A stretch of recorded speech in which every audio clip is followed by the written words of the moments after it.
প্রিয় দর্শক, সপ্তাহ ঘুরে ফিরে এলাম আপনাদের প্রিয় অনুষ্ঠান গ্যালারি নিয়ে। সঙ্গে আছে আমি বর্ষণ কবির।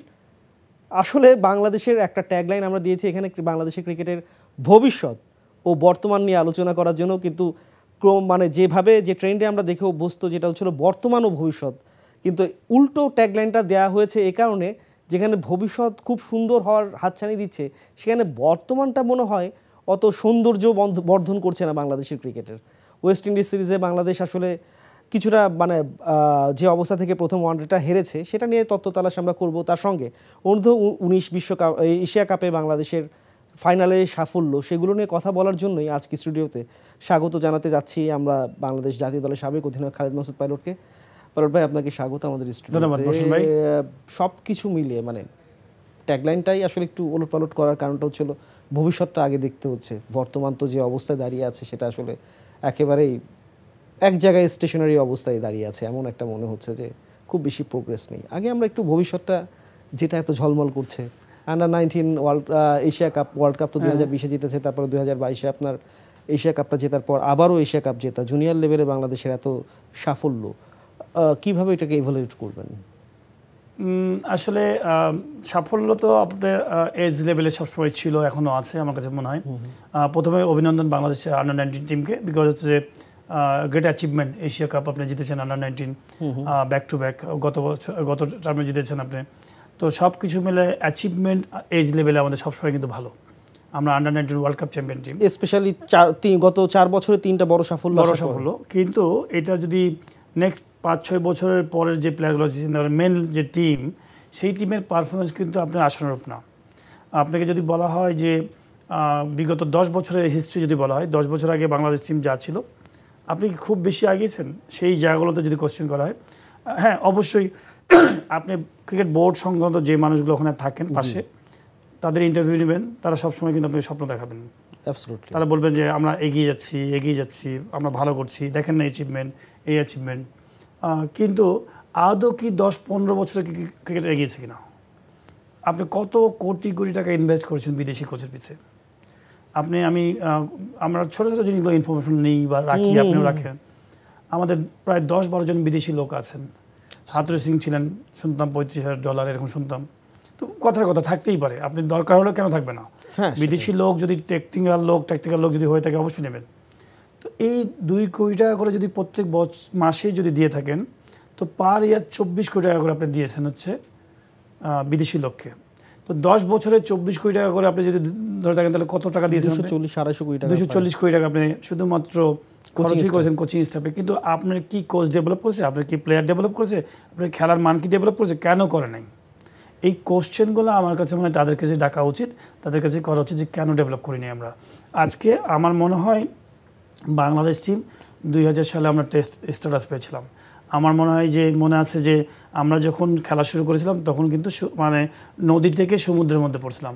তখন আমরা কিন্তু স্বপ্নেও ভাবি নাই যে টেস্ট খেলবো, তখন আমরা ভাবি নাই যে ওয়ার্ল্ড কাপ খেলবো, এই ভাবি নাই। কিন্তু আস্তে আস্তে কিন্তু ড্রিমও দেখি না, বাস্তবে পরিণত হয়েছে আস্তে আস্তে করে। তো 2000 সালের পরে যখন আমরা 400 রান করতে পারলাম এগেনস্ট ইন্ডিয়া, বুলবুল ভাই যখন সেঞ্চুরি করলেন, ডে বাই ডে আপনি তো অনেক ইমপ্রুভ করার কথা। ডিজিটাল যুগ, আপনি বুলবুল ভাইদের একটা সময় গেছে, আকরাম ভাই, পরে আমাদের জেনারেশন, তারপরে আসলো মাশরাফিদের জেনারেশন, আশরাফুলের জেনারেশন, সাকিবদের জেনারেশন। এই যে জেনারেশন চেঞ্জ হচ্ছে, তারা তো বিট করেই আসছে। এই বিট করে সিঁড়ির উপরে যেতে যেতে একটা সময় তো নিশ্চয়ই বিরাট কোহলি, রোহিত শর্মা বা বাবর আজমদের মতো কোয়ালিটি হয়ে যাওয়ার কথা ছিল, তো কেন হয় নাই? তো সেইগুলো কোশ্চেন জানতে হলে আপনি, আমার কাছে মনে হয় যে আমাদের সোশ্যাল মিডিয়াতে অনেক সময় অনেক মানুষকে অনেক হাইলাইট করা হয়, অনেক একটা ম্যাচ জিতলেন আপনি অনেক বেশি আনন্দ উল্লাস হবে, কিন্তু ওভারঅল গ্রাফ কিন্তু আপনার আগায় নাই। তো আপনি 64 জেলায় খেলা হয় না লিগ, যদি মেজরিটি আপনি মানে পার্সেন্টেজ দেখেন 95% জায়গায় খেলা হয় না। লিগ হয়, রেলিগেশন লিগ নাই, কম্পিটিশন নাই। তো এইগুলো আপনি প্লেয়ার কোথা থেকে আসবে, প্লেয়ার কোথা থেকে শিখবে? আজকে আমরা ন্যাশনাল টিমের প্লেয়ারদের অবশ্যই 2টা জায়গাতে আপনি দেখতে হবে। একটা প্লেয়ারদেরকে আমরা দোষ দিতে পারি, প্লেয়াররা এত সুযোগ সুবিধা পাচ্ছে, কেন মাঠে ইমপ্লিমেন্ট করতে পারছে না? কিন্তু ইমপ্লিমেন্ট করবে তখনই ভালো যখন আপনি নিজ থেকে শিখে আসবেন। একটা হচ্ছে ন্যাচারাল ট্যালেন্ট, গড গিফটেড। আপনি যে না, মোস্তাফিজ গড গিফটেড, IPL-এ যেই ভালো বল করেছে, আশরাফুল ইন্টারন্যাশনাল যেই ভালো খেলেছে, এটা গড গিফটেড। কিন্তু সাথে যদি আপনার এইরকম যদি একটা পরিবেশ থাকতো যে ওখানে হার্ড ক্রিকেট হয়, তাহলে কিন্তু ওই গড গিফটের সাথে হার্ড ক্রিকেটকে মিলায়ে আপনি কিন্তু অনেক পরিণত হতে পারতেন। এই যে মানে কোশ্চেনটা কিন্তু অবধারিতভাবে আসে যে জুনিয়র লেভেলে আমাদের গত 4 বছরে যে 3টা বড় সাফল্য, তার সঙ্গে সঙ্গে আগে পরে আমরা কিন্তু মোটামুটি যাই করি, একটা ব্যাপার তো আছেই, কিন্তু যখনই সিনিয়র লেভেলে যাচ্ছে সেটা ক্লিক করছে না। মানে একটা স্টেজ থেকে যেমন আকবরদের মানে ক্যাপ্টেন্সিতে যখন ওয়ার্ল্ড কাপটা আসলো, তারপরে মাহফুজদের হাত ধরে এশিয়া কাপ, আবার আজিজদের হাত ধরে আবার একটা এশিয়া কাপ, কিন্তু এরাই যখন জাতীয় দলে যাচ্ছেন সেখানে আসলে অ্যাডপ্ট করাটাও খুব কঠিন। এটা কি সিস্টেমের দোষ না ক্রিকেটারদের দোষ? দেখেন, আমি অনেক সময় ডিরেক্ট অনেক সময় অনেক কথা বলি, হয়তো মানুষের কাছে খারাপ হয়, বিশেষ করে বোর্ড ম্যানেজমেন্টে যারা থাকেন তারা খুব খারাপভাবে ডিসিশন নেন। বয়স লুকানোর একটা ব্যাপার আমার কাছে মানে প্রক্রিয়ার কোথাও না কোথাও একটা জায়গায় দুর্বলতা আছে, যার জন্য ওই জায়গাতে পৌঁছাতে পারছি না আমরা। বাট আপনি যখন এইসব জায়গাগুলোতে আপনি শর্টকাট করবেন, শর্টকাট রাস্তা খুঁজবেন, তখন কিন্তু আপনি কিন্তু হেলদি হবেন না, কোয়ালিটি হবেন না। তো আপনি অ্যাচিভমেন্ট কিন্তু আমাকে খুবই হেল্প করবে, এনকারেজ করবে, উৎসাহ দিবে। তো আমি একটা সময় 25 বছর আগে দরকার ছিল যে কোনো জিনিস আপনি শর্টকাট করার জন্য দরকার ছিল, কিন্তু আপনি আস্তে আস্তে আমাদের ভবিষ্যৎ যারা প্লেয়ার তাদেরকে কিন্তু আপনাকে হার্ড টাইম পাস করাবেন, যেন না তারা একদম আস্তে আস্তে করে নিজেকে পরিণত করে আস্তে করে যায়। আপনি যদি দেখেন যে আজ থেকে 6 বছর আগে যারা আন্ডার-19 খেলেছেন, ইন্ডিয়া টিমের কথা বলেন, অস্ট্রেলিয়া বলেন বা ইংল্যান্ড বলেন, আমাদের যারা আন্ডার-19 খেলেছেন তাদের সাথে আমাদের কিন্তু পার্থক্য আকাশ আর পাতাল। হ্যাঁ, যশস্বী জয়সাল কোথায় চলে, জয়সাল কোথায় গেছে, শুভমান গিলের কথা বলেন, কোন লেভেলের প্লেয়ার, দেখলে বোঝা যায়, তার ব্যাটিং দেখলে, খেলা দেখলেই বোঝা যায় যে লেভেলটা কি লেভেল। তো তাহলে তাদের সাথে আমাদের পার্থক্য কোন জায়গায়, ওগুলো একটু অ্যানালাইসিস করা উচিত আমার মনে হয় বোর্ডে।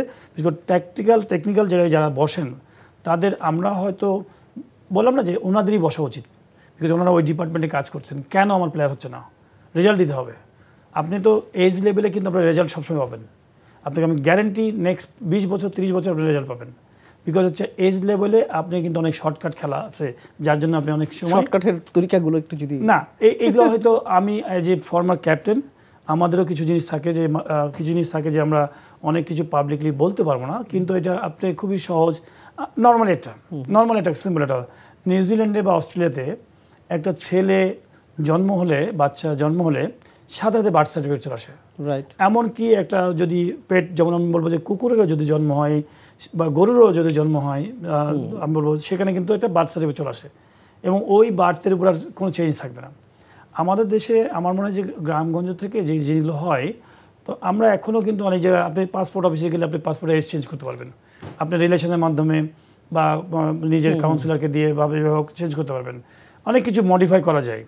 তো এই জায়গাগুলোকে আপনাকে কিন্তু দূরদর্শিতা চিন্তা দিতে হবে, যে না লং টার্ম চিন্তা করতে হবে, যে না আমরা কী করে অ্যাকুরেট জিনিসটাকে নিয়ে আসতে পারি। যখনই আপনি অ্যাকুরেট জিনিস নিয়ে আসবেন এই এজের জায়গাগুলোতে, সাথে আপনার ডোমেস্টিকের যে অন্যান্য যে খেলাগুলো আছে, জেলা পর্যায়ে যে খেলাগুলো আছে, এবং এটা প্রত্যেকটা জেলায় আমার মনে হয় যে আমরা পলিটিক্যালি একটা সংগঠন বানিয়ে ফেলেছি জেলা ক্রীড়া সংস্থাগুলোকে দীর্ঘদিন ধরে।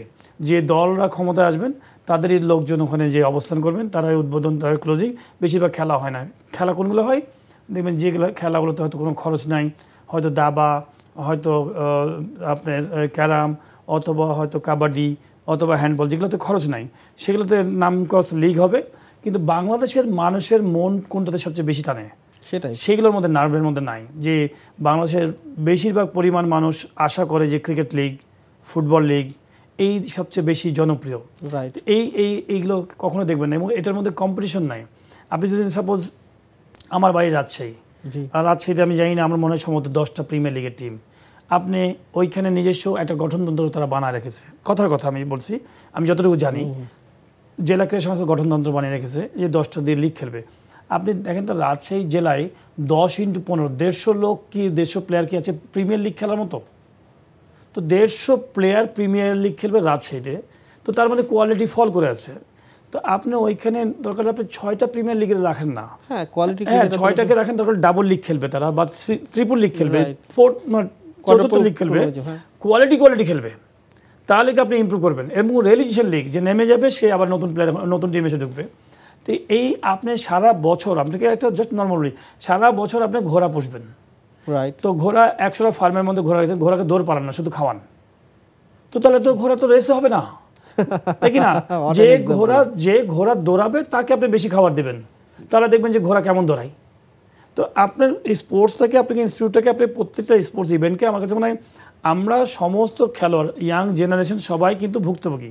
প্রত্যেকটা জেলা ক্রীড়া সংস্থার অধীনে কিন্তু হাজার হাজার ছেলে কিন্তু এই 10 বছর 15 বছর 20 বছরে কিন্তু আমরা আমাদের ক্যারিয়ারগুলো যৌবনগুলোকে নষ্ট করি। গোড়ায় গলদ বলে যে কথাটা আসলে জেলা ক্রীড়া সংস্থা, বিভাগীয় ক্রীড়া, স্কুল ক্রিকেটেও বেশ কিছু আমরা এগুলো অ্যানামোলিসগুলো জানি।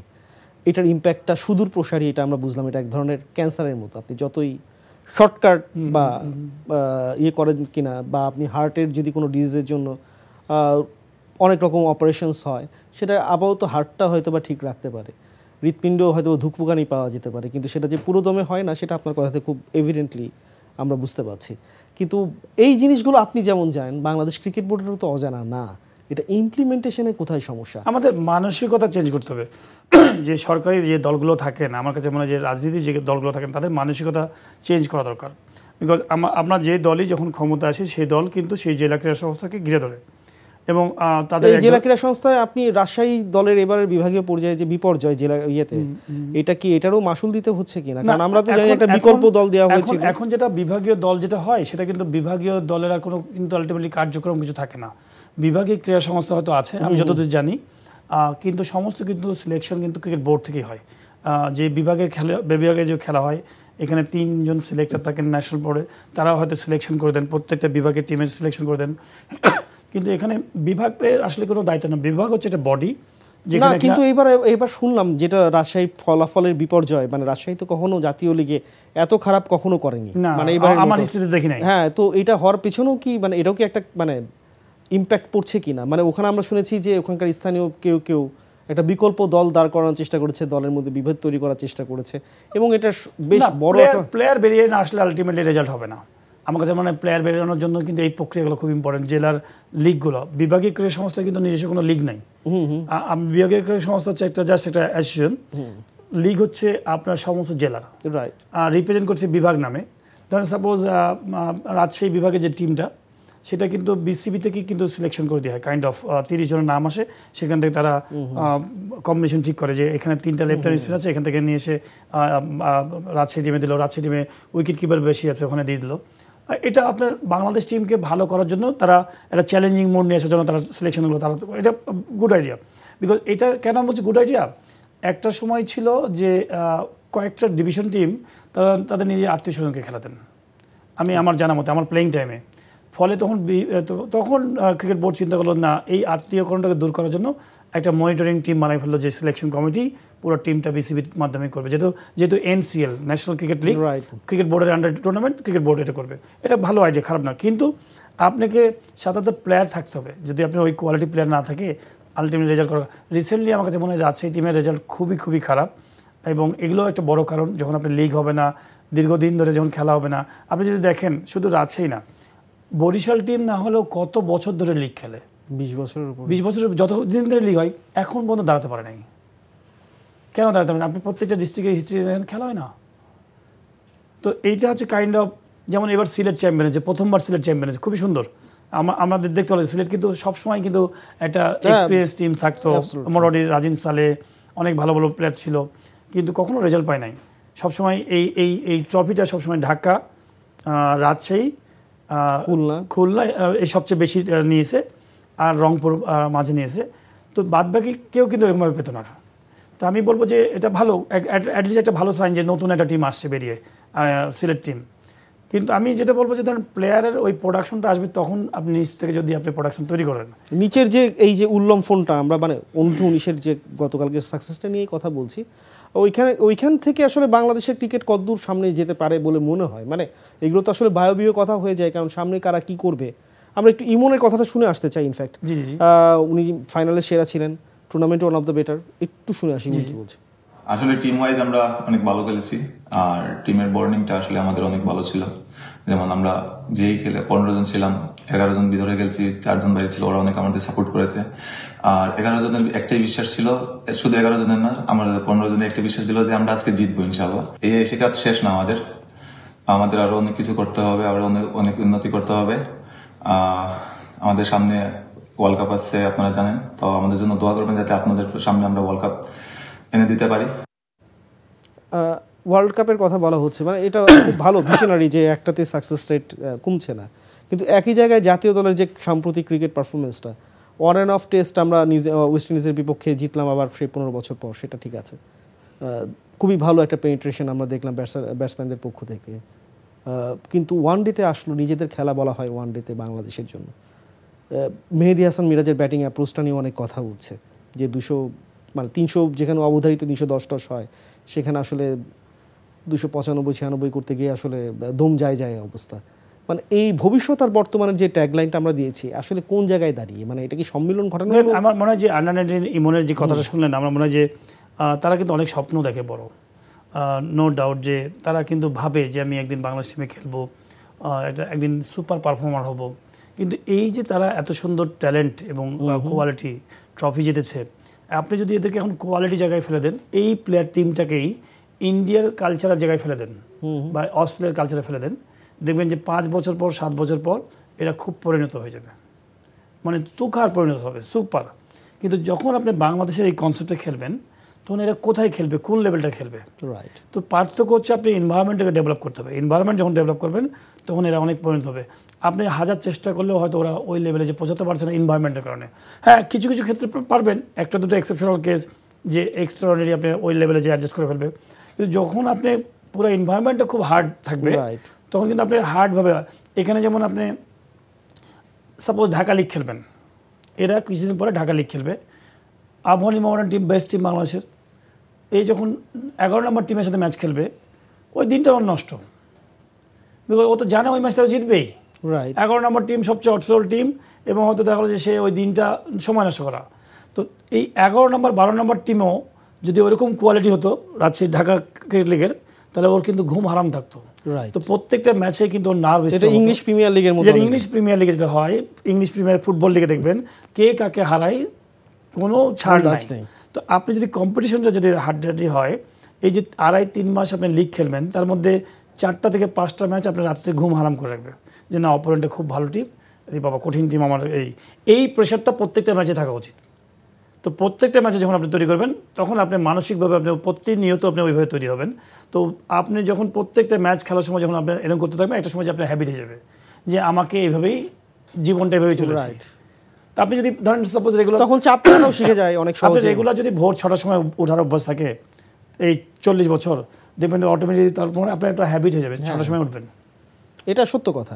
কিন্তু আপনাদের সময় আবহানী মোহামেডানের মানে যে মেজাজ, সেটা তো আর এখনকার দিনে খুব বেশি উপস্থিত না, কারণ এটা তো এক ধরনের কোরামসে আবহানী কেন্দ্রিক ঘটনা চলে গিয়েছিল গত 10-12 বছরের হিসাবটা যদি আমরা টানি। আইটা আপনি বলছিলেন সম্ভবত এখন যে কারেন্ট প্লেয়ারদের পারফরমেন্স, এটা আমি শুধু বলবো যে দেখেন, হ্যাঁ কখনো কখনো ওয়ান ডে ম্যাচে 50 ওভারের খেলায় 350 অনেক রান না, আবার 250 রান অনেক রান। কিন্তু গতকালকের ম্যাচে আমি আপনার সাথে একমত যে গতকালকের ম্যাচে 320-30 প্লাস করতে পারলে ভালো স্কোর ছিল, 350 স্কোরের মতো ছিল। একটু রানটা আমরা কম করে ফেলেছি। আপনি যদি স্ট্রাইক রেট দেখেন অন্যান্য ব্যাটসম্যানের, সেখানে কিন্তু 100 অলমোস্ট 100-100-এর উপরে আমাদের স্ট্রাইক রেট। তাদেরও যদি দেখেন যারা মানে ম্যাচ উইনার ছিল, শেফার্ড এবং হাইফের কথা বলেন, হ্যাঁ যদি সাহেবের কথা বলেন, শেফার্ডের কথা বলেন, আমার মনে হয় যে তারা 100+ স্ট্রাইক রেট। তো সেইখানেই কিন্তু আমার মনে হয় যে একটু রানটা কম করে ফেলেছি আমরা। মেহেদী মিরাজ ক্যাপ্টেন আমার মনে হয় খুব ভালো ব্যাটিং করছে, কিন্তু স্ট্রাইক রেটটা খুব কম ছিল, যে অনেকগুলো বল ডট গেছে, যার জন্য হয়তো ওইখানে আপনি পিছিয়ে গেছেন। পরের দিকে অনেক কাভার করেছে জাকির আল অনেক, মাহমুদুল্লাহ রিয়াদ অনেক কাভার করেছে, বাট ওই যে মাঝের যে কাভারটা সেটা কিন্তু আর করতে পারে নাই। তো আমি শিওর যে ওয়েস্ট ইন্ডিজ যে টিম এখন, বাংলাদেশ টিম যে কোনো মুহূর্তে কামব্যাক করবে। খুব ম্যাচিওর টিম না আমার কাছে মনে হয়। আমাদের বোলিং ডিপার্টমেন্টটা খুব ভালো করছে, ব্যাটিংটাও মানে বোলিংটাও ঠিক যে জায়গায় কালকে চাপ তৈরি করেছিল সেটা কিন্তু শেষ দিকে ধরে রাখতে, মানে এইটা একটা বিরাট স্টার্টিংটা ভালো ছিল, স্টার্টিং ভালো ছিল, কিন্তু রানটা যে কম ছিল, উইকেটটা খুব ভালো হয়ে গেছিলো, ফলে রান আপনি কখনো কখনো তার ইনিংস পার্টনারশিপ বিল্ড আপ হবে। আপনি যখন মেহেদী মিরাজ আসে তখনও কিন্তু তার আগে কিন্তু বল সুইং করছিল, মুভ করছিল, তো তার আগে যাই হোক সে খুব ভালো অ্যাডজাস্ট করেছে, কিন্তু একটু স্ট্রাইক রেটটা ভালো রাখলে খুব ভালো করতে পারতো। হয়তো আমার মনে হয় যে আরও 20-25 রান যদি অ্যাড করতো, ব্যাটসম্যানের উপর একটা প্রেশার আসতো যে আমাকে রান করতে হবে, একটা রান রেটের ব্যাপার আছে। তো সেই জায়গাগুলো আমার মানে গ্যাপ আছে। আমি শিওর যে ধরেন ভালো করছে, লাস্ট টেস্ট ম্যাচে বাংলাদেশ টিম জিতেছে, ভালো পারফরমেন্স ছিল, কিন্তু এই ওয়েস্ট ইন্ডিজ টিমটা আমার কাছে মনে হয় যে অন্য আর দলগুলোর মতো না।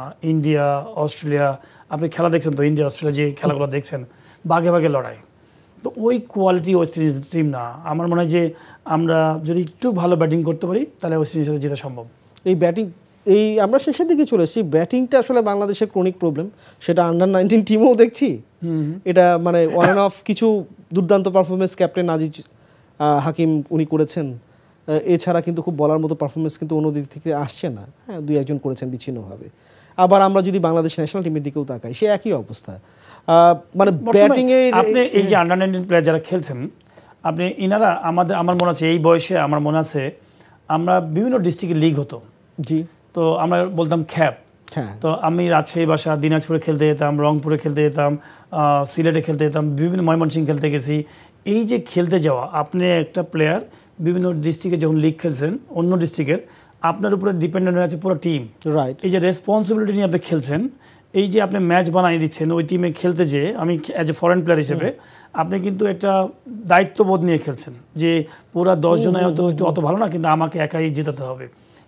এই জিনিসগুলো তৈরি করতে হবে। তো এরা কি পরিমাণ ম্যাচ খেলছে, নেক্সট প্রজন্মগুলো কি পরিমাণ ম্যাচ খেলছে, শুধু কি ঢাকা লিগ খেলবো আর সারা দিন প্র্যাকটিস করবো, সেটার মধ্যে থাকলে আপনি কিন্তু আপনি ভালো প্লেয়ার হবেন না। ইন্ডিয়ান প্লেয়াররা এরকম না, আজকে এখানে কালকে ওখানে পরশু এখানে খেলে খেলে খেলে খেলে খেলে ম্যাচ সেন্স ডেভেলপ করে ফেলে। এই সেন্সটা আসলে প্রবলভাবে থাকা উচিত। আশা করি আপনার এই কথাগুলো বিসিবির সংশ্লিষ্টরা শুনবেন। খালেদ মাসুদ পাইলট, আপনাকে অনেক অনেক ধন্যবাদ আমার স্টুডিওতে আসার জন্য। ধন্যবাদ বর্ষণ ভাই। প্রিয় দর্শক, আজকের গ্যালারি এই পর্যন্তই। আগামী সপ্তাহে আবারও ফিরে আসবো বাংলাদেশের ক্রীড়াঙ্গনের নানা খবর নিয়ে। ততক্ষণ পর্যন্ত সুস্থ থাকুন।